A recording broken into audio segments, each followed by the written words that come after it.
ঘুম থেকে উঠেই ঢুলু ঢুলু চোখে বাইক নিয়ে রোজই সকালে বেরিয়ে যেতে হয়। তার কারণ এখন জমিতে শশা হারভেস্ট হচ্ছে এবং ওই শশাগুলো আমাকে রোজ গুছিয়ে দিতে হয়।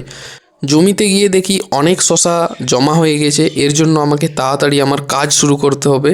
তাই আমি আমার যে অস্ত্র রয়েছে অস্ত্র নিয়ে নিলাম, অস্ত্র আমার হাতে পরে নিচ্ছি। তারপর কিন্তু এগুলোকে ভালোভাবে আমাকে প্যাকেট করতে হবে যাতে এটাকে বাজার নিয়ে যেতে হয়। এই জন্য সর্বপ্রথম আমাকে জল দিয়ে দিতে হবে শশাটা ভালোভাবে ধুয়ে নেওয়ার জন্য, তাহলে কিন্তু এটার মধ্যে পুরো যা নোংরা থাকবে সব পরিষ্কার হয়ে যাবে। নোংরাগুলো পরিষ্কার করার পর জল দিয়ে তারপর একটা ঝুড়ির মাধ্যমে কুড়িয়ে বস্তা প্যাকিং করতে হবে।